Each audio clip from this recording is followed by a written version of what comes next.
Bismillahirrahmanirrahim. Alhamdulillah, wassalatu wassalamu ala Rasulillah wa ala alihi wa sahbihi wa wala. Amma ba'du. Ikhwati fillah rahimani wa rahimakumullah. Kita lanjutkan kembali materi kita. Kemarin kita sudah membahas tentang macam-macam jual beli yang diharamkan oleh syariat agama Islam. Kemudian pada kesempatan kali ini atau pada pertemuan kali ini kita akan membahas materi atau masalah yang baru, yaitu masalah yang berkaitan dengan al-iqalah atau pembatalan akad jual beli. Kita masuk ke ta'rifnya. Ta'rifuhu, pengertian dari al-iqalah, hiya raf'ul aqdi alladhi waqa'a bainal muta'aqidain wa fasxuhu biridahuma.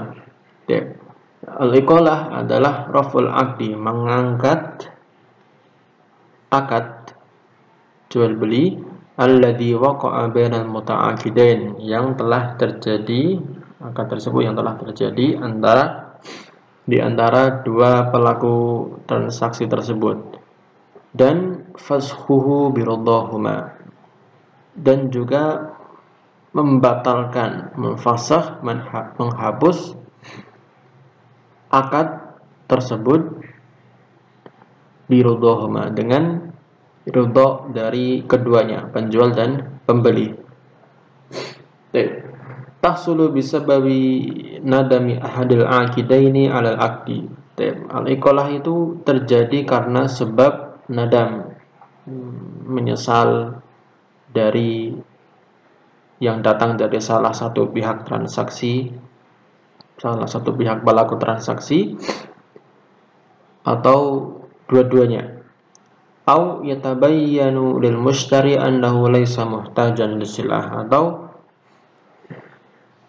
bagi si pembeli dia telah jelas bahwasanya dia tidak membutuhkan terhadap barang yang sudah dia beli itu tadi.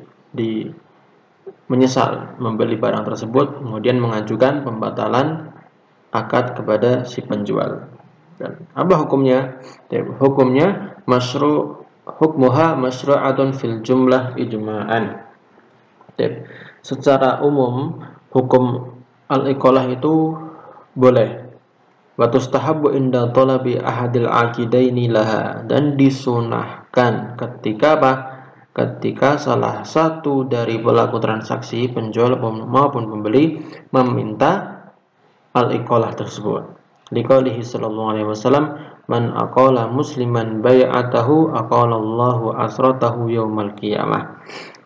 Barang siapa yang menerima iqalah, pengajuan pembatalan akad dari seorang muslim yang lain, maka aqalallahu asratahu yaumal qiyamah, Allah akan memaafkan segala kesalahannya nanti pada hari kiamat. Hadis riwayat Ahmad. Kemudian setelah kita mengetahui bahwasanya hukum dari iqalah itu adalah boleh, bahkan disunahkan ketika ada yang salah satu pihak meminta untuk membatalkan transaksi.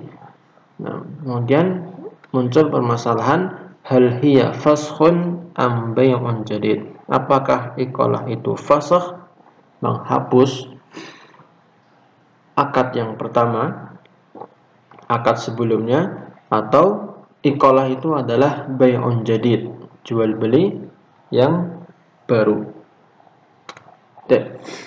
Karena kan ketika jual beli, si pembeli mendapatkan barang, penjual mendapatkan uang. Kemudian ketika si pembeli menyesal membeli barang tersebut, dia mengembalikan barang itu kepada si penjual, dan penjual juga akan mengembalikan uangnya kepada si pembeli. Lalu yang jadi masalah adalah apakah iqalah ini adalah fasakh, menghapus akad sebelumnya, atau disebut dengan akad yang baru, akad jual beli baru, karena kan bertukar transaksi lagi, si pembeli mengembalikan barang dan si penjual mengembalikan uang, seolah-olah terjadi transaksi. Baik.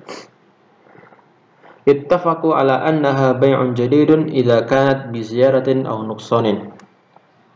Baik.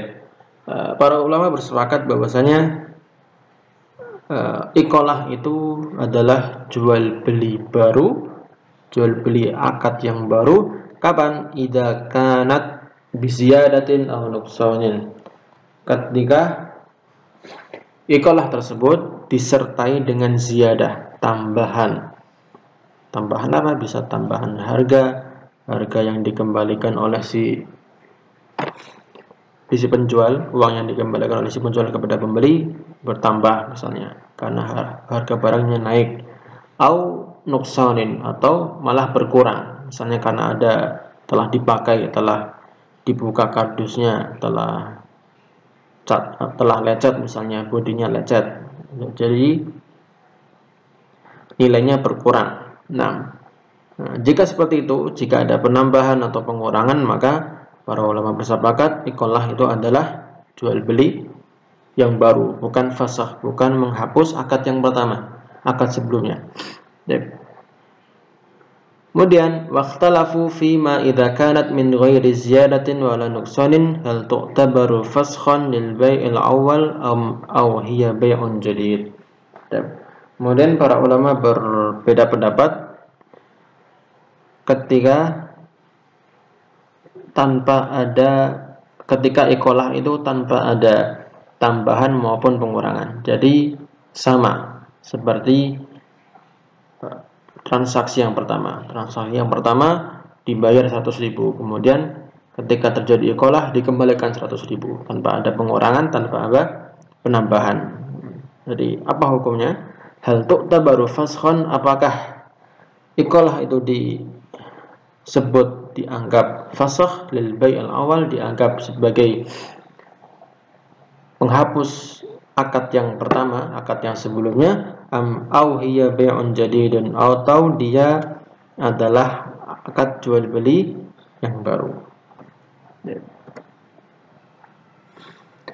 Kemudian di sini ada dua pendapat. Pendapat yang pertama dari jumhur ulama, mereka mengatakan bahwasanya iqalah dengan harga dan barang yang sama, harganya sama dengan akad yang sebelumnya, maka para ulama bersepakat bahwasanya iqalah tersebut adalah fasakh, membatalkan akad yang sebelumnya. Kemudian berbeda dengan jumhur ulama dari kalangan Malikiyah berpendapat bahwasanya jual beli atau iqalah tadi adalah bai'un jadid, jual beli akad yang baru. Warrajih, kemudian pendapat yang kuat, wallahu taala alam, maqalahu jumhur ulama annaha faskhun lima ya'ti. Pendapat yang kuat, yang rajih insyaallah, yaitu apa yang dikatakan oleh jumhur ulama. Annaha faskhun, iqalah itu adalah fasakh, membatalkan akad sebelumnya. Lima ya'ti, karena sebab berikut ini. Yang pertama, kenapa iqalah itu adalah fasakh? Alasannya yang pertama, li'annal iqalah fil lughah bima'na rafa' wa raf'ul 'aqdi huwa faskhuhu. Karena secara bahasa iqalah itu adalah artinya ar-rafa', mengangkat. Nah, wa raf'ul 'aqdi huwa faskhuhu, dan yang namanya mengangkat akad berarti dia apa? Fasakh, membatalkan akad tersebut, menghapus akad tersebut. Kemudian alasan yang kedua, li'annal bai'a wal iqalah ikhtalafa isman wa hukman, fal bai'u isbatun wal iqalah raf'un, wal raf'u nafyun, fa bainahuma tanafun. Dan alasan yang kedua, karena al bai' wal iqalah, jual beli dan iqalah itu adalah ikhtalafa isman wa hukman, berbeda. Dua hal ini berbeda, isman penyebutan dan hukman, hukumnya juga berbeda. Fal bai'u isbat, maka jual beli itu adalah isbat, menetapkan maksudnya apa? Menetapkan si penjual mendapatkan uang dan pembeli mendapatkan barang yang dia inginkan.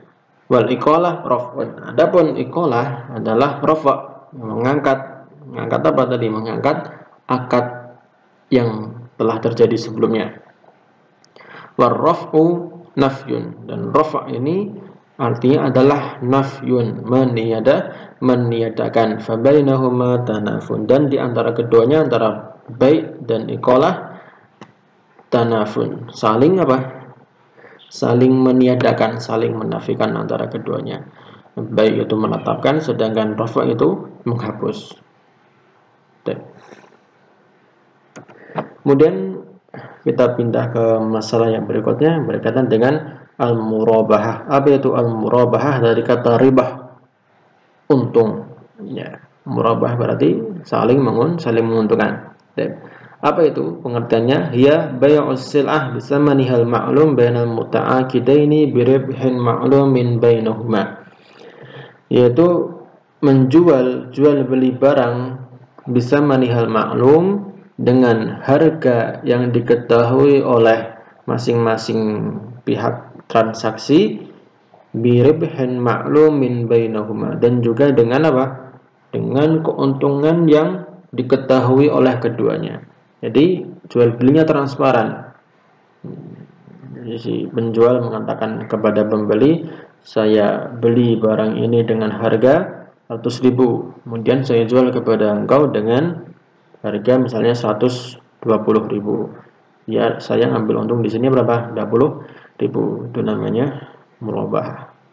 Nah, contohnya, misaluha yaqulu sahibus sil'ah, pemilik barang mengatakan, ashtari hadhihi sil'ah bimi'ah riyal, saya beli barang ini dengan harga 100 riyal, abi'uka iyyaha bil mi'ah, kemudian aku akan menjual kepadamu barang ini dengan harga 100 riyal, wa birribhi asyrata riyala, dan saya tambahkan keuntungan di penjualan ini sebanyak 10 riyal. Jadi totalnya berapa? 110 riyal dia jual kepada orang tersebut.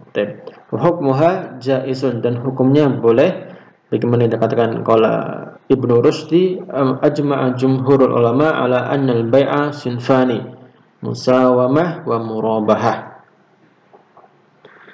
Para Ibnu Rushd mengatakan, jumhur ulama bersepakat bahwasanya jual beli itu sinfan, ada dua macam, ada dua golongan, musawamah wa murabahah. Musawamah itu tawar menawar, sedangkan murabahah itu apa tadi?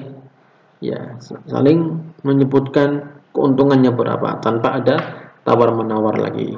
Saya jual segini, untungnya segini. Udah, langsung beli, tidak ada tawar menawar. Wa annal murabahah, dan murabahah itu adalah hiya an ayyadhkural ba'i lil mushtari as-saman alladhi ishtara bihi as-sil'ata wa yashtaratu alaihi ribhan ma lid-dinari aw dirham. Dan murabahah di sini disebut oleh Ibnu Rushd, al-murabahah adalah seorang penjual menyebutkan harga kepada pembeli, harga yang dia beli barang tersebut dari, misalnya dari tengkulak, dari grosir. Wa yusyaratu alaihi ribhan ma, kemudian si penjual mensyaratkan keuntungan sekian, lid dinari aw dirham, dari dinar ataupun dirham. Jadi misalkan keuntungan tertentu, jadi sebutkan saya beli barang ini dari grosir harganya segini, saya jual kepadamu dengan ambil keuntungan sekian, dari totalnya harga sekian. Berarti tadi saya beli dari tukang grosir, dari grosir 100.000, saya jual kepadamu seharga 150.000, dan itu tidak mengapa.